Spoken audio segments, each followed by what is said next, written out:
What's going on, man? Hey, can you see us? What's going on? So hopefully y'all didn't. Everybody, yeah, oh yeah, I see you good. It's lagging really bad tonight. So first off, guys,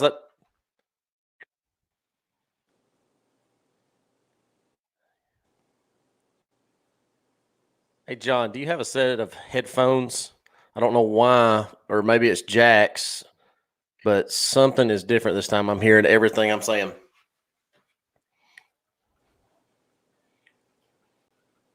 Can you hear it?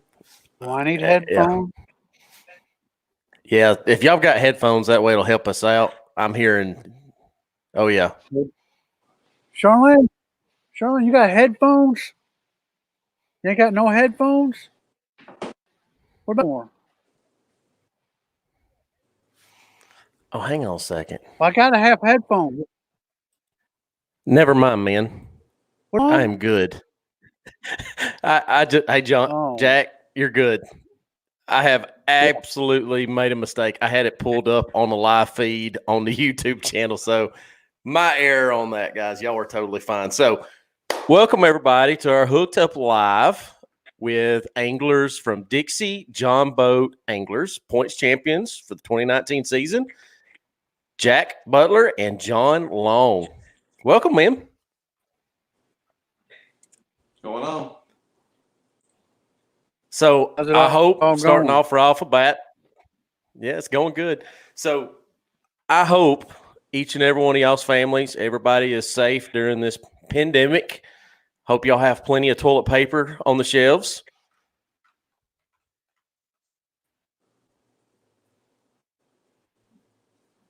I go with the sand, but I'm afraid to make a run. I hear you.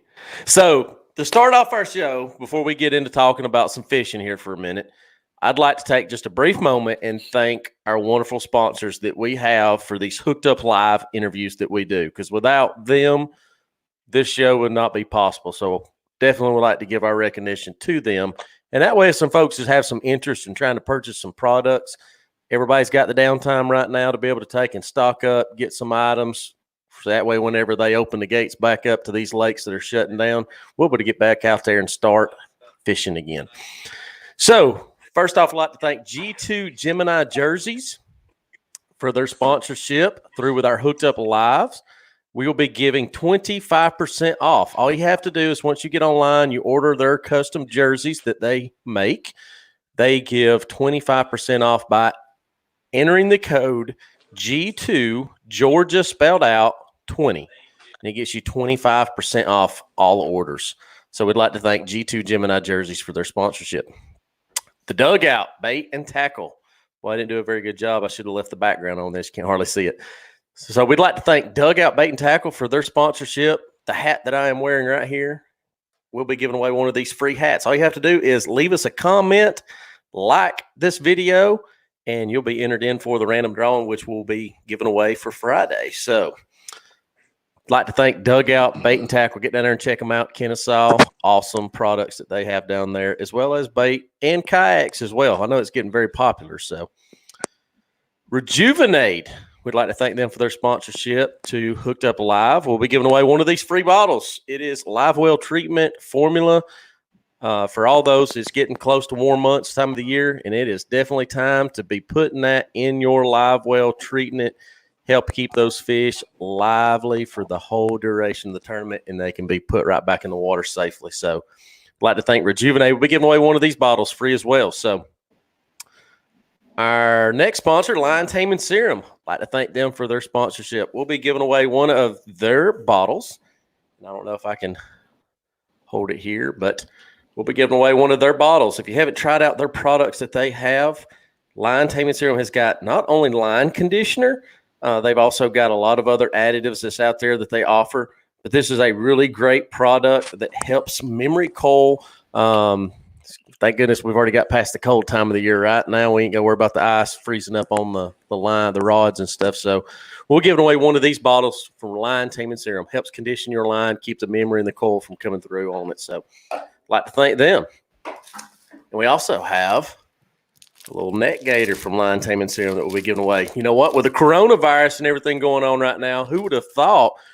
Sorry about the green screen. All this background looks weird in the neck gaiter. But if you don't have, what is it called, guys? N95 air respirator filters or whatever they're called, you've got Line Taming Serum. So get on here, leave us a comment, like it. You'll have your, not saying it's probably, what is it called, FDA or whatever, the guidance of if it's safe to use or not. But, hey, better than nothing, right? So Line Taming Serum also helps out with skin cancer and everything else. So we also have our final sponsor, Castleberry Performance Lure Company.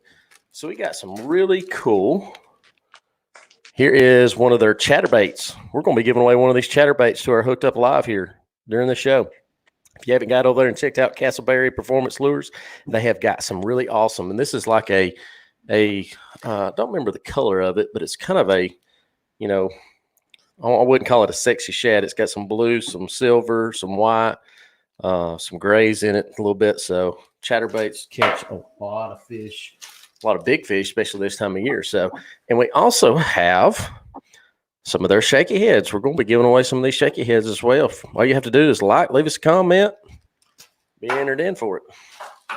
So, man, sorry, took just a minute there, go through our sponsors. Now we can sit down and start talking some fishing here. So let's hear it. When was the last time that y'all have been on the water?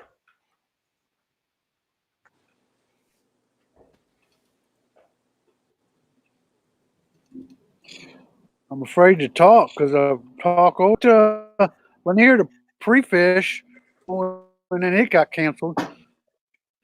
And that's perfect for me. How about you? John, are you able to hear us?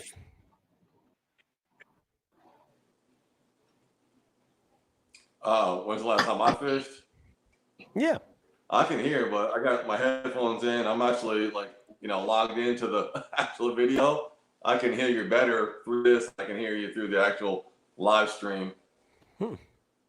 If you want to try this just briefly, if you want to log out and then log back in and just see if that helps your connection. I mean, we can take a brief. I'm gonna talk. You can try it just to see if it helps you. I'm not going to let you talk bad about John while he's gone. So, how was the fishing at Lake Lanier, Jack, when you was out there? Oh, we had a good time. But the boat craft about 10, 11 o'clock, man, we got off the water in that store on a day amount of rocking we did back and forth. And that we were Wader Park. We put in there at Young Deer, and we stayed in that little creek area the whole day till about 1 o'clock maybe. And it was unbelievable. The jet skis, there was even a couple of them big old cigarette boats coming through. And they go by, and you're thinking, okay, they're by, and then about waves come. And man, it just I mean, you gotta be ready. Boss, and I was like,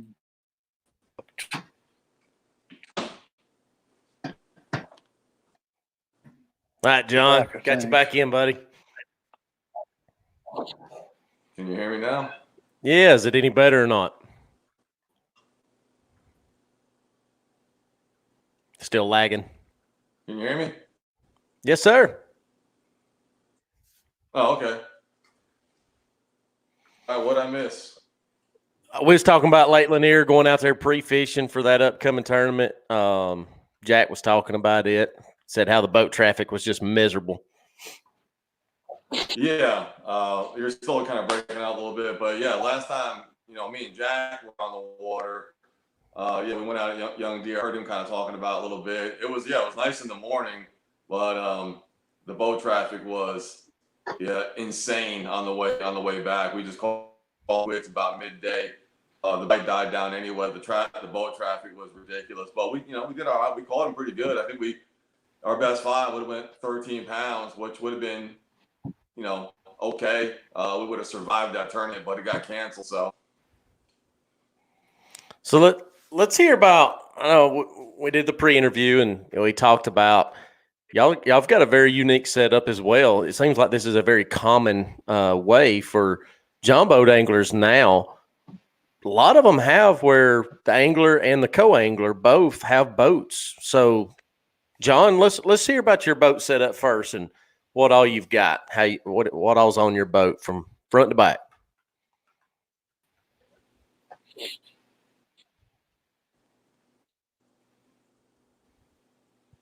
All right. I must have a delay. So just real quick, my boat, it's a Grumman or a Grumman aluminum John boat, 17 foot long, 1752. And I mean, it's just a big, heavy, wide boat. When I bought it, it was decked out for the most part. I didn't have any components on it, which was awesome. I got to build it from the ground up. Has 2 live wells. I got a 4-Trex in the front. I got a 20 Elco on the back. I got an old Helix 10 in the front and an old Humminbird like 998 in the back for Jack. And you know, she's not the fastest, but she's not the slowest either. And it was in places like Lanier, it really was nice because it handled it pretty well. So, tell me, what type of batteries did you say you was running again? What's the amp hours on them?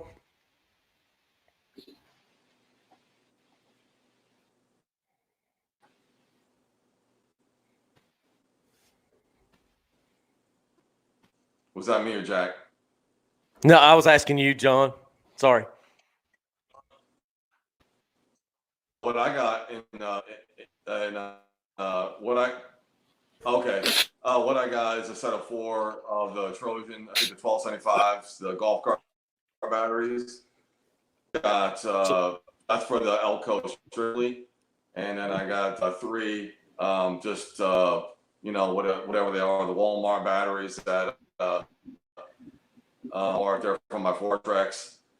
And what else I got? I got 1 for the accessories as well. So I got the 4 for the outboard, 3 for the trolling motor, and I got 1. And I normally have 4 for like backup batteries, but those Trojans are ridiculous. They're awesome. I've been doing fine on them. And you said those are 75 amp hours? I don't know. I honestly don't know. I forget what the amp hours are. I want to say 160 or 145. I can't remember. Yeah. You said they're 1275, right? Hard labor. The 1275s, yeah. Probably a 75 ampere battery. That's cool. Cool beans. So Jack, let's hear about your setup as far as you've got a boat as well. And if I remember right, during our past interview as well, that boat was, I know you probably don't talk about it too much, but correct me if I'm right, you actually won that boat, if I remember right? Wanted it 5, 6, 7. When I was fishing big tournaments, price was a different boat, but I didn't need that different boat, so I traded accessories. But now I've got 48 volt trolling motor in the front, 2 them Duracell batteries on it. I got just one of them Walmart Everstart batteries for all my accept wells and electronics, and then I got the 4 Trojan batteries, which I think they're 125 amp hours, because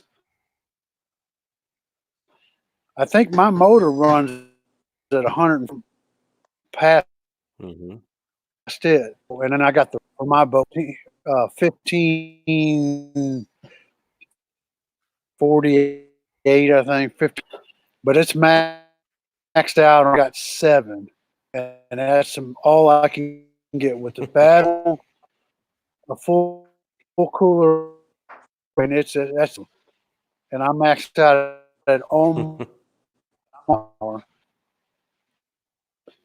you know, the low end of the motors, but it's okay.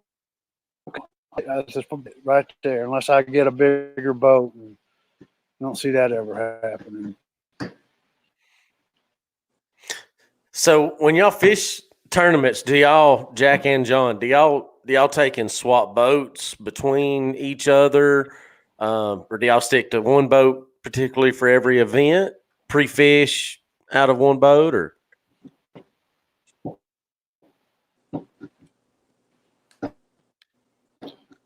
His boat, the table in mine, more room on the pods.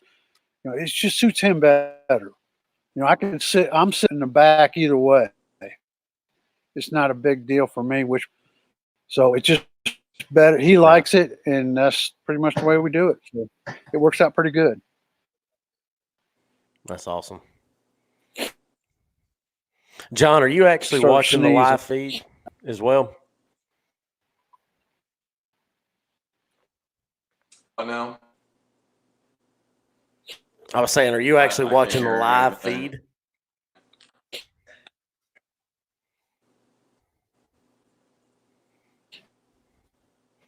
How about this, folks? If you're on here and you're watching this, leave us a comment. If you're running into problems for the feed, the feedback's sounding distorted, just leave us some comments. Let us know. And, you know, if it's where we have to take and do it at a different time, maybe we pre-record the show and then just put it out there, and then folks can leave comments during the recorded show. Because I know one of the biggest things, and I know Jack may not be experiencing with it because you're kind of out in the middle of the woods compared to a lot of the metropolitan area of Georgia in Atlanta area, but a lot of the areas has got problems right now with Wi-Fi connections and everything else for internet connections. I mean, for lagging and creating problems. So let's try here. Let John get brought back in. Ours is lagging too. We got that satellite internet, and I can't. Can you hear it?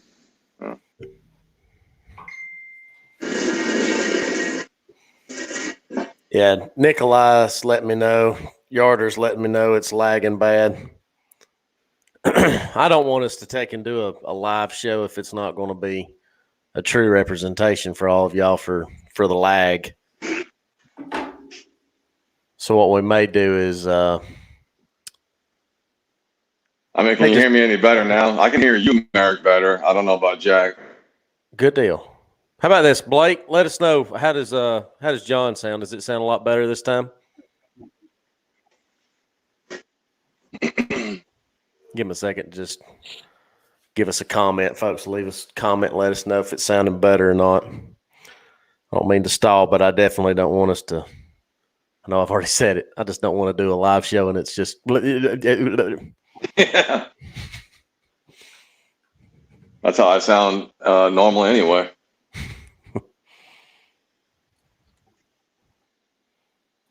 The other day, and I don't know if you guys know who Bubble Trailer Park Boys, but that's who I sound like. Oh my gosh. You did not just go there, did you? Oh, I love that show. It's so stupid. You just went to okay, here this will, oh my gosh, he's got his bubbles glasses. So let's hear it, guys. Have y'all, I know this is off topic from fishing, okay, but we talked about it the other day, John, and I thank you for kind of pointing in that direction because I actually binged watched Tiger, what is it called? Tiger what? Tiger King, yeah. Oh my gosh. That is like probably the craziest thing I think I've ever, like, it just sucked you in. Yeah. You know, if you ever want to feel better about your life, watch that. Oh my Lord. But all right, so let's talk fishing just for a little bit here, and just so folks can let us know, keep giving us some feedback, letting us know how the audio sound in it? Is it lagging on your end? Is it clear? You able to hear us? Just let us know as you're logging in, just to let us know how this feedback sounds, because we don't want it to be distorted or jumbled around. So, all right, y'all went through your boat setup, talking about, y'all fish predominantly out of John's boat for the tournaments. Yeah. You got the bigger graph and everything. And it does help from having a mix between, multiple boats. Because for example, you could probably wind up going out pre-fishing out of maybe Jack's boat, right? Y'all probably do that some. I'm trying to think if we ever done that where we've split up or something like that. I don't think so. We've predominantly fished together for practicing. Yeah. So, guys, make sure you get on here. Leave us a comment. If you got questions you want us to ask Jack and John, putting them on the spot, we'll be more glad to take and put your questions up. Decked Out John Boats signed on here saying, "What's up, guys?" Appreciate them logging on. Blake Yarter, John's on point. There we go. Yeah, I can hear you better. I'm not sure about Jack so much, but yeah, we'll wing it. Got you. So let's talk about Georgia Bass-TEC for a minute. Y'all qualified for the 2019 Georgia Bass-TEC, first ever Georgia Bass-TEC state championship. Keep in mind, they used to be a state championship years ago. Got started back up again. So going into second year in the Georgia Bass-TEC, do y'all feel like that y'all have, I don't want to call it, not necessarily, well, do you feel like going into this, okay, we already know what it's like, first year event. Do y'all have more confidence going into a second year by a better game plan maybe, or, working out, any details from previously that might have been hiccups? No, not really. I mean, hard labor is one of those places, for me at least, I have a love-hate relationship with. I mean, when we blast off there, we got our spots, we have our milk run, and but you just never know what you're gonna get. One day we can go to the same spots, catch 18 pounds, and the next time we go out there, we catch 8 pounds. I mean, it's I love it. It's a great lake to fish, but we're still learning it. We still have a lot of spots. Ironically enough, I've only fished up the right arm. I've maybe once or twice gone over to the dam, the spillway. I've never been to this bridge that's up the middle creek. I've never been there. I've never been past it. That's how big it is, So I'm looking forward to it because it's going to be in May 30th, right? And it's going to be fun. There might be a lot of buck bass, garden fry, but hopefully there's a good topwater bite. I'll be excited about that. So let's hear it. Okay, when you're saying that a lake like that, for example, and correct me if I'm wrong, I'm kind of paraphrasing my own thoughts to it.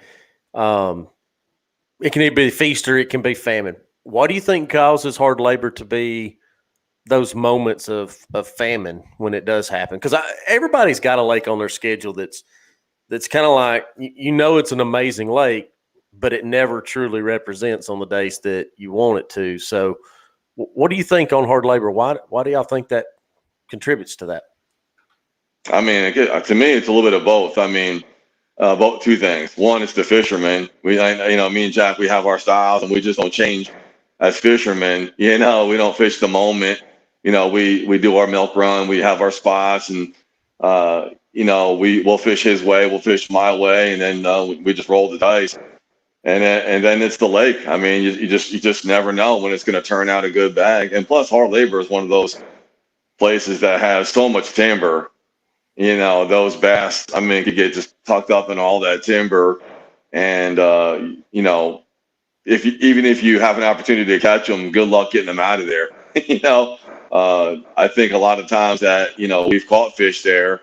It's been, there's no secrets. It's been humps or rocks or even schooling fish, I know, but I hear the horror stories about guys losing fish after fish in that timber. So it could be one of those things where you could have had 20 pounds, but you'd be lucky to get 20 pounds pulled out of that timber. So, but again, ultimately it's the fisherman. I'm a big believer in, changing what the elements and the conditions. If you don't change, you're not going to have a good bag. I agree to that. What do you think, Jack? I don't know. This year especially, we've gone and pre-fished and had a great day, and on tournament day we barely got our 5. I mean, I've fished probably 10 times this year, and I haven't had a good day yet. Just these are the way the weather one day. Some days, and it seems like it's always on a Saturday, they just aren't biting. And it's weird to say hard labor and 20 boats and the winning boat was 12 pounds. But miles down the road, the winning bag was 30 pounds. And why were they 30 here and 10 there? Everybody, we all do the same thing basically. Pretty close, but I don't know. Just some days they just don't bite, and it seems like it's for us this year. So let's hear this. All right, let's ask this first question this way: what is the biggest bag y'all have weighed in for a tournament? Not necessarily for Dixie, because I know y'all fish around with some other clubs as well, but what is the biggest bag of fish, either one of y'all, that have weighed in on hard labor since y'all fished it? I think it might have been the last tournament of the season. I can't remember. I know that I got that one fish that was almost 9, so, and then we had a couple decent fish in there. I can't remember what it was. Honestly, I can't remember what the weight was. Was it 17 or 18 pounds? Something like that. I can't remember. That might have been our best bag, Same for you, Jack? Yeah, it was bumping 18. And most of the time we come out of there with about 13, 14, 15 pounds. So people right in the middle better come in. I mean, 15 out of there. Right. Well, let's hear it as far as not tournament day, but what is the biggest bag of 5 fish that y'all have caught non-tournament day? Y'all had some amazing stringers? No, not really. That's the thing. Like, I've never had. I mean, honestly, in tournament fishing and John boat tournament fishing or whatever, I've never busted 20 pounds. But I really haven't been doing this this long either.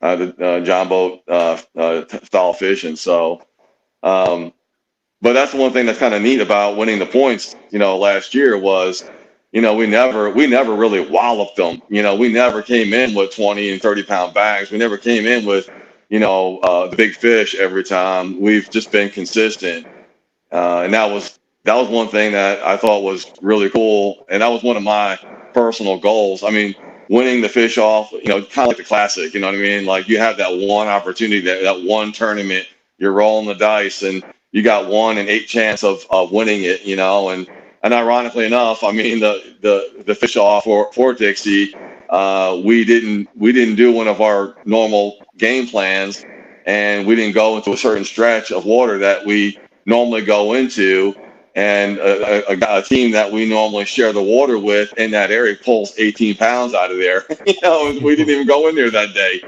So it's just one of those things where I think consistency to me was one of my personal goals, and us, winning the points. So, out of the, I think, 12 tournaments that we had last year, we were in the money almost half those. So we won a couple, we got a couple 2s, we got a couple 3s, and I like that. I mean, 20 pounds is really nice, and it's awesome, but to always be in that that top, the top 5 or top 3.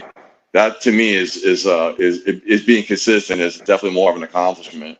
Heck yeah.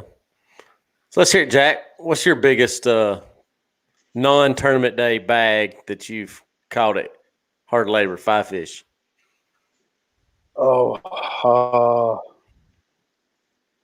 Not much, over maybe 12 pounds. I don't fish there a lot.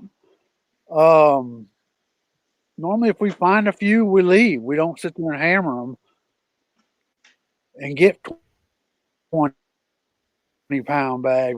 We say, okay, they're here. Wear out a single spot and then try to go back Saturday. Hopefully they're, we didn't wear them out too. But pretty that good to us. Right.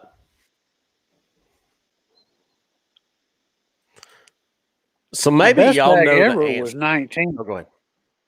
Go ahead, Jack. Sorry. 19 I was going to say, there? No, it was from never broke 20 either. That's another thing. I think the biggest hard labor has been like 21, 22 pounds. That was a winning weight of last year's TEC, wasn't it? 21 something. And I think Yep.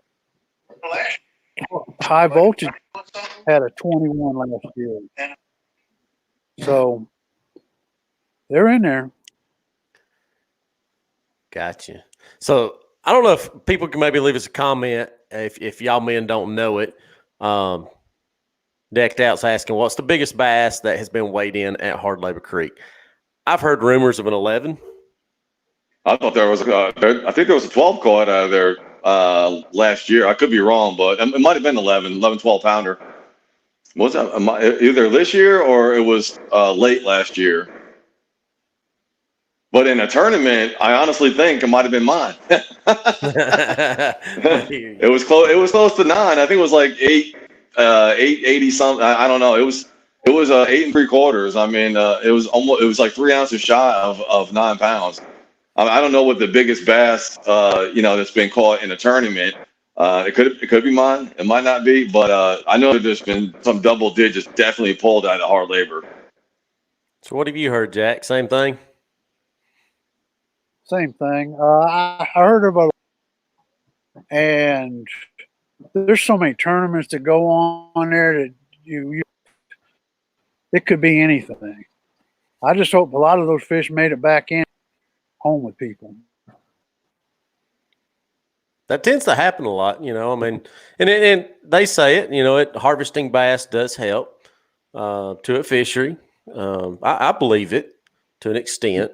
Between pressure and harvesting, a lot of things contribute to it. So, Blake Yarter, consistency is key. Jack and John are always consistent. I could not disagree with that statement. That's a on point statement right there. Y'all two men are very, very consistent. I want to bring something up, and this, if y'all don't want to talk about it, you just stop me dead in my tracks. Okay. I remember it last year during the Bass-TEC event, y'all came in and y'all had something that happened. Correct me if I'm right, I think it was y'all. Y'all had something happen at the end of the day that just like, there it was. And we knew where to go, knew what to do by seeing something. Do y'all mind talking about that a little bit? Was that the schooling deck, Jack? It was all you. Was that you, man? Go ahead. Well, if I remember correctly, it was the school. So if this is the right scenario, everything kind of blends in together. But it might have been. It was actually just ridiculously awesome. I mean, it's one of those things where, as a fisherman, you really got to be in tune to your surroundings. And I'm not talking about just underneath the water, but above the water as well. So I think we had I can't remember, 2 or 3 fish, and they were mediocre, nothing special. And it was getting at the end of the day, it was winding down. We had another maybe about an hour and a half left, and we were on one of our last spots, and we were fishing it, and we were just, it was just ticking away, and we just had like 3 fish or 2 fish, I can't remember, and and just wasn't looking good. It wasn't looking good at all, man. We were struggling. Then all of a sudden, I'm looking up, and I just see just birds. I mean, like every type of bird too. There was like eagles and hawks and seagulls and just all over. Just and it's swirling all over and diving and I was like, holy crap. I was like, Jack, we got to get over there. I mean, something is going on over there. And it was only about maybe a couple 100 yards away from us. And, so we start gunning over there, and I pick up a jerk bait, and not even halfway to where those birds were. Everybody was just having a good time. The birds were, and I cast over there about halfway over there, and then bang, I get one, bang, I get another one, and we wrecked them. And I think we only did have like 4 fish. I mean, I wouldn't really say we wrecked them, but we had to go. And we were running out of time. I think our batters were sort of juiced, and we were taking off. And just as we're coming around the bend where we can see the bridge, they start busting in front of us again. And I throw a jerkbait over there, boom. You know what I mean? And we got our 5th fish, and it just went from a dismal day to catching 2 decent ones, and then catching a 5th one literally on the way in. And it was awesome. And we were in first place literally for 3 minutes. I think Tim White was behind us with his 19 pounds, and I think we had about 15 and change. And I think we came in 5th for the TEC. So it went from having 2 fish all day, struggling. I mean, nothing was happening, to the birds and the elements just pointing in the right direction. We knocked out. We got 2 there, and then and that was literally, I was like trying to even get a call. I was casting back out there to call, and Jack's like just yelling at me like, "Hey, we gotta go," because we weren't gonna make it, and it just was awesome. It was definitely one for the books, an awesome day. But it was really neat to have Mother Nature pointed out to us.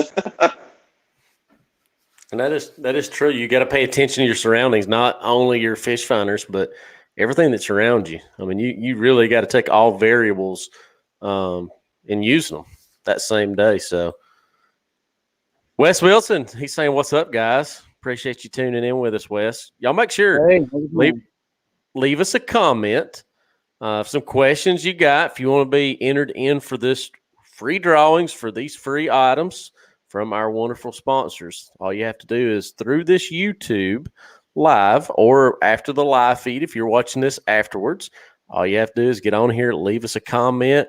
I will take and Clorox wipe everything down before I even put it in the mailbox and send it off. So you'll be clean from my end. Everybody's healthy in my home. Do what? Am I eligible? Oh. Hey, all you got to do, Jack, is get back on here afterwards and leave us a comment. There you go, and you can be entered into it. I'll be glad to do that for you. John as well. So, all right, we've talked about last year's Georgia Bass-TEC. So, going into 2020, good Lord willing, that things continue, improving. I know they've talked about this shelter in place, things getting worse before getting better. I pray for each and every one of us, everybody, not only here in the state, but everywhere around right now. But good Lord willing, we get to fish this event May 30th, which we have not taught through all the presidents, but y'all have got your game plan. Y'all ready to go out there and already got knowing where you're going to go, what you're going to do, stuff like that going into this event? I mean, we got our milk. We got our milk run. You know what I mean? What do you think, Jack? Trying to get on the water. We're just trying to get on the water deals, and they for driving me kind of nuts. I'm ready to get out there, but in May maybe it'll be good. Bottom line is here's But my no, game plan. we'll probably I'll bring my 15 rods, and I'll end up catching them on a shaky head anyway. Which is the same thing that Jack throws a lot, shaky heads, right? Yeah, he's got the shaky head, the wacky worm, and the drop shot. He's deadly with it too. Hey, Go ahead. I used that today, and actually, Yeah. Jack's working on the Ned rig action as well. Okay, if you don't mind me asking, which baits are you using for the Ned rig? Because now they've got, Culprit makes it, Robo Worm makes it, of course, Z-Man's products with the Ned rigs. Which ones have you tried? Was that me or Jack? Both of you. Jack's the Ned rig specialist now. I'm not big on the Ned rig yet. I use that little inch. It looks kind of like a cross 1,000 fish, maybe. Oh yeah. I don't know. It looks what it really is, the things they deal with the wavy arms. It looks like one, but it's a little orange. Yeah, hey Wes, I'm still waiting for that 12-pack, buddy. I put one on the other day, and I caught one on Lanier. What was it, on the drop shot? They might be hitting crawdads. We were fishing rock, and right. It's caught me a little. I think it's called 10,000 fish. Yeah, I think that's what it's called. Yeah. Comes in a little, and it's stretching, or you can use them a lot as long as the fish don't completely tear it off the thing. I'm just discovering there's so many. Go ahead. The 10 time is the Z-Man, if I remember right, that come out with the Ned rigs and stuff. It's real stretchy. It lasts a lot longer. I'm a fan of the PB&J. I was not a believer on the Ned rig until I started fishing it last year, and was very pleasantly surprised. Like, when the going gets tough, that bait gets going. I could have fell back onto it, which we didn't have a great season last year, but maybe that was my downfall. I tried to fall back on it too much, but you getting started on it, maybe it's a fun bait. It kind of reminds me, it's old school stuff, but it's on a new way. Well, it's like a miniature shaky head to me. Like I'd rather just throw a shaky head. You know what I mean? It's just a finesse. To me, it's a finesse style shaky head. That's all. Somebody I'd read an article on this, and y'all correct me if I'm wrong with this, but a Ned rig, as small as it is, that's the point of a Ned rig. It's supposed to be, 3 inches long. It doesn't really overly intimidate a lot of these fish, which these fish get a lot of pressure from a lot of times, and they see a smaller bait, they're not intimidated by that, and they feel more apt to eat it instead of something bigger. But I'm a go big guy. Go big, go broke. Let's get it. So Wes Wilson had a comment here. Oh, these two guys something. They know what I mean. Laugh out loud. Yeah. Well, that's a. I don't know if you want to hear that story or not, but it's no, that's no big deal. I don't want to even get into it. Wes, I know what you're talking about, and me and Jack are looking for our 12-pack. Wes sure does. I know he's big on social media, man. He's got some big old fishing. Hey, Wes is big old spots. He's even got. Did y'all see his article in GON? Oh, I didn't read it, but I saw it on Facebook, and I saw him with a couple, mega spots there. Which I say that we can't even hardly go out to the grocery or gas station and buy a GON magazine to read it anymore. There you go. So, that being said, talking about the Ned rig, is there, when you was talking about drop shot, it made me think of something. What's y'all's go-to bait for drop shot? Well, for me, there's two types. Either you go with a full trick worm, or a little finesse like the the 4-inch trick worm. But I've been experimenting, with different baits. And now that I live up here in North Georgia, I'm a regular at Hammond's, so I'm really liking the fruity worms there over there. That I think his name is Jim that makes them. Them things are awesome. They're hard to get, but if you can find the right colors, I scoop up as many as I can. And they work pretty good. I like a lot of missile baits too, like the Ned bombs and all that stuff. But really, the only thing that I try to do is it's all about what the water clarity is, or what bait they're eating, and if it's a high pressure system, with the fish, I'll move down to a smaller bait. If I know that the water's a little bit dirtier, I'll go to a bigger bait. So I experiment with a lot of different like baits per se, and then hooks too. Same thing. I actually, ironically enough, I use a number 2 Nico hook for my drop shot worm. I mean the hook there, and I bought a couple of I'm a big Sixth Sense guy, so I bought a couple of their drop shot. They're making terminal tackle now, so I bought a couple of their hooks. As long as it's a small finesse, a thin wire. A hook, that's the most important thing, because you don't want to jaw jack, a drop shot fish. You just want to kind of lean into it, and having that small gauge, that small hook, it'll go right on in. And then the leader, obviously, that's the most important thing too. You know what I mean? If there's grass, you want a bigger leader. If they're down at the bottom, smaller leader. So that's important. And then the weight, So I mean, I normally use lead. Tungsten. I use tungsten, but for some reason, every time I put tungsten on, I lose it. So I just stay with the lead. I can lose lead just as easily as tungsten. So exactly. I've never bought. And then line. I don't think I go any bigger than 8-pound test, and I don't do the whole braid to mono or anything. I go straight P-line floor clear. It's a copolymer. It has a little bit of the stretch of mono, and it has the less memory of fluorocarbon. So to me, it's the best of both worlds. I run that all the way through, and I mean, drop shot is my bread and butter besides shaky head. So, is there a reason, John, that you don't use the backing? Have you just not tried it? I've tried it. And I'm just not a big braid guy. I just, to me, well, there's a couple things. One, I feel like braid to me is lifeless and soulless.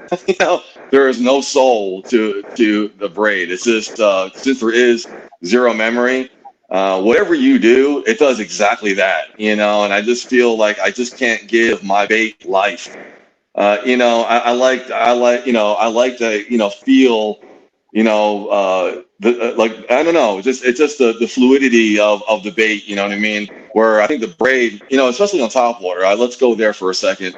When I'm working a topwater bait with braid, I just feel like, golly, every time I, pull the lure, it just chug.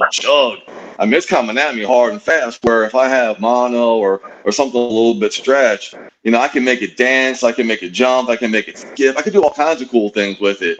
And I just feel like it has more life. I can give it life there. So that's one thing with braid. I just feel like it's soulless. And the other thing is, I don't like to have more weak spots than I need to. So me having a braid to a leader, that's a weak point. That's a weak point to me. And then you have your knot on your hook. There's a weak point there. So I don't need more than one knot. So I just don't go there. I just kind of keep it straight, keep it lean, keep it simple. I mean, the worst thing that can happen is, over time, I could tell that my line's getting twisted up. I got really low profile reels. I only keep maybe, if that, 80 yards on my reel. And once it gets kind of like screwy, I just change it out. I'm a line nut. So after about 2 or 3 trips, I just switch out on my line. So, I mean, I get line twists from time to time. Don't get me wrong. I can tell when, maybe this trip here, I might have to switch it out because there might be some twists in there. And I think that's why a lot of guys use the braid is blind twist, and they can feel every little doodad down there. I just don't like it, and plus I don't need any more weak links in my setup. Understood. That was the short version, I guess. No, that's good information. What about you, Jack? You're drop shotting? I seen you held your finger up for 2, so you must have 2 baits that your go-to with drop shotting. Yeah, mostly just a small finesse worm, and 1 or 2 going to be watermelon, red flake, or it's going to be red plum or something. I want to know more about this PB&J. What is that? That's a good color. Yes, PB&J is just peanut butter and jelly. It is literally What brand? No, I don't. It's the Z-Crawl. I don't think I have it, but let me just look right here 1 second. Y'all can just tell me, answer this while I'm looking at it real quick. 2 seconds. When you do drop shot, do y'all prefer like wacky style, something more of a shad imitation bait, or like if you're using a worm, do you just, like you mentioned, John, about using that small finesse hook and Texas rig it? Do you think that there's times that makes it more important or not so important, shad imitation or not? I do. I totally do. But it's funny. I think it's a confidence thing. It's funny. I'll talk to guys that strictly just wacky worm drop shots, and they catch them, and I can't catch a fish wacky style drop shot hook. I just can't. I don't know what it is. So mine, I keep mine straight. I keep the worm straight. And then even that too, there's even ways. There's like 15 different ways you can hook your worm. For a drop shot. Me, I just nose hook. I just nose hook my worm. I mean, I just barely nose hook it. I know there are guys that they'll Texpose it, they'll Texas rig it, they'll wacky it. I mean, honestly, I think the key to drop shotting is just confidence. Find a setup that you like, catch some fish on it, build some confidence on it, and then go for it. You know what I mean? I've been drop shotting for, man, almost, 5, 8 years, and I'm not saying I have it dialed in, but I got a particular way of doing it, and I'm confident with it, and I'm gonna tell you right now, I won a lot of money on it so far. Yeah. So unfortunately, I do not have my PB&J right here in the studio. I've actually got it in my boat on the other side of the wall. But yeah, I've got 2 different colors. This is called the Real Deal. It's just kind of like a almost green pumpkin, silverish looking back with a wider looking tone bottom, and then oh boy.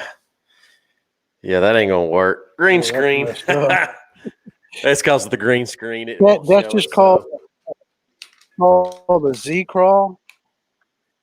Yeah, well, is that the TRD? That's a TRD, right? Oh, look at the green screen messing up. So Z-Man, 10X, Tough, Ned Rig, Elastic.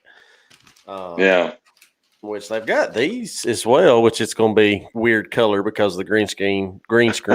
Guggen's baits.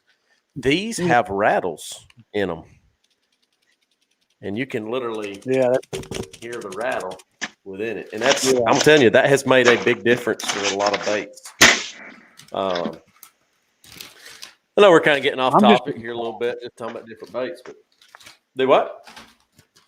I said I'm just a straight fluorocarbon guy. Oh yeah. I don't mix my lines. I'm learning. I'm slow. I've got real. For the most part, I throw everything on it. You even throw your drop shot on baitcaster? He does. Yeah. When I throw the baitcaster, I'm sitting down, and it goes higher than it goes farther, and that's the because we're not using it. He uses it as a fish will drop on it. I use it more. I throw it out and work. So I want to get out there a little ways, but I tend to throw it higher than. So I'm learning on There it. you go. You know. This is the Hulu. That's the Hulu stick, but that's the peanut butter and jelly color there. Yeah. It's got your grape jelly and it's got the peanut butter on the bottom. They love that color. I'm telling you, like that's. I'd say of any color, that's one of the first ones that gets sold out of the Ned rigs. Most of the time. And it's a good jig color too. Yes, it is. One of the best. Like that's one of the originals right there. PB&J. So, okay, here's a question that Wes has got. If y'all were heading out tomorrow, which if the lake was open, you could fish, could you only take, and you could only take one bait, what would it be for both of y'all? Man, shaky head. I know what John. Oh, really? I mean, a spinner bait. Yeah, that's a tough one, man. I mean, like, yeah. I mean, I love a spin. I mean, golly, that's. I mean, it would. I don't know. Like I was saying before, I bring about 15 rods out every trip, every tournament, and it always seems to come down to me catch them on a shaky head. So, you know, I love throwing all types of baits: top water, crankbait, spinner baits. I love a jerk bait. I'm a jerk bait nut too, but it always seems to end up, you know, I got a shaky head in my hand at the end of the day. I guess that's it for me. That's cool. And I guess it too depends, you know. Too. Shaky head as well, Jack? I think so. Shaky head or drop shot, either one. Me, they're kind of the same thing. And I guess it would make a difference too if you're pond fishing or big lake fishing or the electric only lakes that we're fishing, because correct me if I'm right, I mean, each one of us probably grew up fishing ponds. You're either throwing a floating worm or fluke style or spinnerbait. Probably that's what I done predominantly for pond fishing. So Wes said the Hola sticks, and is that type of a bait? I don't know if that might be that hula stick, yeah. I think you were talking about this right here. The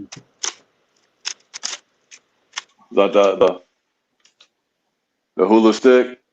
Ah, that's what it is. Yep. Yeah, I got a whole bag of Z-Man, but you know, I throw it all, whatever. Yeah. All right. So I got another question for y'all. All right. Tackle junkie.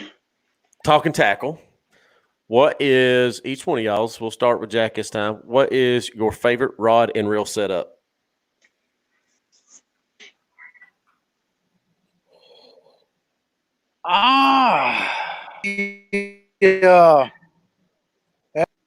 The Vendetta, the black one, medium, with a using some of those Halo reels lately. I've been having bad luck with rods and reels this last year. As in call. So, I mean, they got a big sale going. I'm getting them cheap. I bought a couple last week, and they're easy to and work great. The only thing they don't have is you can't cinch the completely down. For like when I fished hard labor with a 20-pound test, and I cinched that drag all the way down to one, a big one, and that stuff I'm pulling them out. But yeah, I don't vary much from my rod. They're all basically the same, and actually the same stuff. I don't have crankbait rods, or it's all basically medium or medium heavy rods and bait casting reels, and then I got a few variations on the the 7-to-1, or I think I got one that's 9-to-1 or something like that. And those are for like a wacky worm, really get it in there quick. I'm not, this all came to me after the, late, I haven't grown up experiencing a lot of rods that everybody stick to what I know, and that's what I do. Fluorocarbon, medium, and bait casting reels. That's cool. That's it. I like that setup. What about yours, John? One of my favorite setups is my shaky head setup here. Actually, this rod I got here was it's a Cornish Creek custom rod that was made for me when helping out the Dixie guys. When I first started fishing with Dixie, it's a team thing where all the fishermen give their input, so on and so forth. Well, one of my things was, hey man, I would like to see I'm a numbers guy, so I want to see the results. I want to see the numbers. I want to see the results the next day. And it's just that Brandon was busy with doing this, Chris doing that, and it's hard running a club, So I volunteered. I was like, look, man, I'll help out. So I helped out with the website and the numbers and the spreadsheets and the Facebook and the social media part of it and everything. I was helping those guys out, and I think the first year I helped them out. At the end of the year, they blessed me with this rod here. I was telling Brandon and them that I was tired of fishing a shaky head on a spinning rod and reel, which I'm a spinning guy too. Don't get me wrong. I'm from born and raised upstate New York. I was born and raised on the ferry wands, believe me.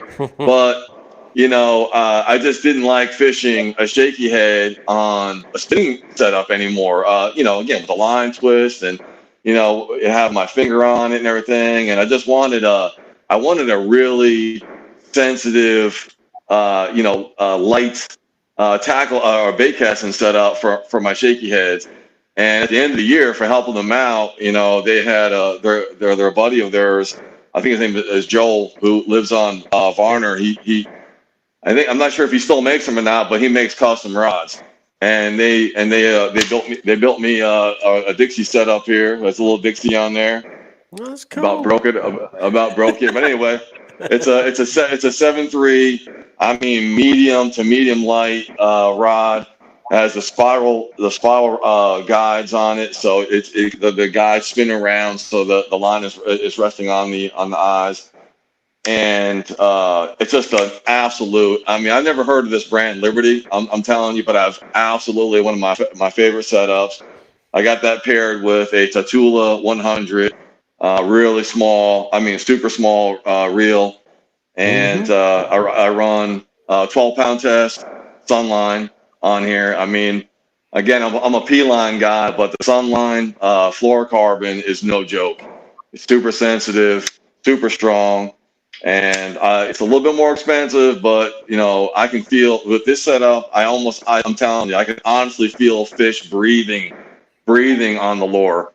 And I set my shaky head set up for the head is. I just got a little Picasso head on here. It has a little, it's almost like a little 4-wheel drive head. Got the little dimples and ripples on it. I'm telling you. It just goes over everything. It's not 100% weedless or rock proof, but believe me, it comes out of a lot of structure, and the worm I use on there too is just mainly a lot of zoom. But again, I'm switching over to a lot of 6 cents, and I use a lot of the 6 cents trick worm on there. This right here probably is one of my favorite setups for shaky head. I mean, I've caught fish, 1-pounders up to 6+ pounders on this thing. And I absolutely love it. But my other setups, I'm a Daiwa guy, so either I'm running a Daiwa 100 or a Daiwa SV or a Daiwa 150, all depending on the line size. And then on the rods, I mainly run, again, moving towards 6 cents. I really like the Lux rods. Lux is their first line of rods that just came out. They're not really super expensive. They're affordable, and they're just a workhorse rod. So that's what I like, man. You know, That is awesome. I think I own one Shimano. I own one Shimano a reel, and that is an old school 200 for my crankbait setup. It's like a 5:4 to 1 gear ratio. It's the old school like 200 DC. It's the little green one. I've had it probably like 20 years, and it's still smooth as glass. And that's what I caught that almost 9-pounder on. But other than that, it's all Daiwas, you know. So Blake was saying John's rod and reel setups are impressive. They feel like Cody Myers about to get in the boat. Yeah, that's about right. That's about right. Yeah, yeah. Me and Cody could fish.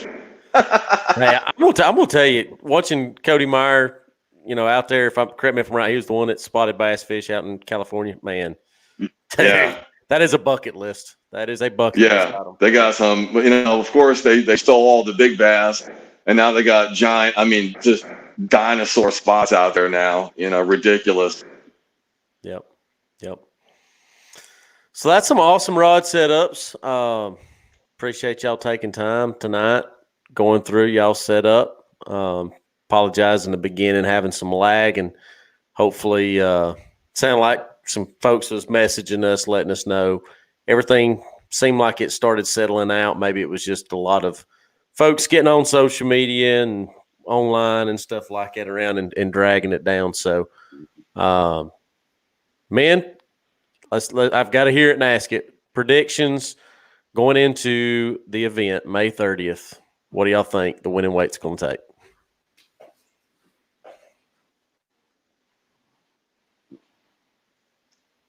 All right, well, I'll throw it out there. I mean, go ahead, Jack. I was thinking late May, post spawn, 16 to 18. I would agree with that. I think low end 18. I think you'll see another 20-pound bag. I mean, you know, they might have a head this big, and the belly might be this big, being post spawn. But if you catch, you know, 5 or 6 pounders, you'll be all right. So again, hard labor is one of those things, man. You just never know. I mean, hard labor to me is like old Varner. If you're not shooting for 20, you're not going to make it. So you got to be shooting for 18, 20-pound bag. You got to. I agree to that. And I know this, man, everything that's going on, like I was talking about with the Lanier shutting down, a lot of different lakes around shutting down, closing up for tournaments and stuff. I don't know if y'all got on and watched it, but G-Man's video where he was saying, we'll be back. Let's just hang tight just a little while. Let's get this behind us. And we're going to come out of the gate swinging hard. Whenever we can go, we're going to be out there. And I know this from both of y'all. Y'all are both dedicated anglers. Appreciate y'all fishing, competing, taking the time tonight, sit down and do this interview. And greatly appreciate it. I appreciate it. So, guys, if you got comments, leave us some before we log off of here. Wes Wilson was saying, he said it's going to take probably 19 to 20. I agree to that. Definitely do. I agree. I'll take a brief moment, go back through our sponsors once. Bless you, Jack. Corona. No, that's straight up allergies. My next tournament. What's I'm that, Jack? protesting. I'm tournament. Hey, I haven't shaved. Yeah, I heard you. I ain't shaving either. So I'll take a moment, go through our sponsors. Our sponsor for this Hooked Up Live, G2 Gemini jerseys, 25% off any angler jersey purchases. All you have to do is enter in once you get onto their website and make your order. They're even still continuing on throughout this pandemic that's going on, taking safety precautions as well. So get on there, check them out, support them if you can. Hey, there's Bubbles glasses. I see somebody got Bubbles glasses on back behind you. All you got to do is enter G2 Georgia spelled out 20. and you'll receive 25% off of G2 Gemini jerseys. So you'll also thank our sponsor, Rejuvenade. Somebody's going to be receiving one of these free bottles for their live well treatment. All you have to do is take and make sure, leave us a comment, like this video here on our YouTube channel. We'd like to thank again Rejuvenade. The Dugout Bait and Tackle down in Marietta. If you hadn't been down there, check them out. We appreciate them sponsoring. We'll be giving away one of these hats right here that I'm wearing right now. We'll be giving one of those away. So get down there, check them out. They've got some awesome bait selections as well as live bait. So thank them for their sponsorship. Line Taming Serum. All your needs for line taming serum for line conditioner. Helps keep the memory coal from taking and basically causing it when you throw out and you get backlashes. Everybody deals with it. Everybody gets aggravated with it. So if you hadn't tried out their product, it really helps keep that line conditioned for the duration of the day. They also have some amazing products, some scents that can be placed on baits as well. So get over there, check them out on Facebook, Line Taming Serum. Appreciate their sponsorship. Castleberry Performance Lure Company. Jack just figured out technology. Castleberry Performance Lure Company. We'll be giving away two of theirs, like I said earlier, showed earlier. We'll be giving away these two products right here. We got the chatterbait. Then we also have the shaky heads, which the shaky heads are 3/16. Tell me if I'm right with this, man. 3/16. That's the way to go, right? That's the number one size preferred. In green pumpkin head. So get over there, check them out. Castleberry Performance Lure Company. They have their Facebook page you can directly order.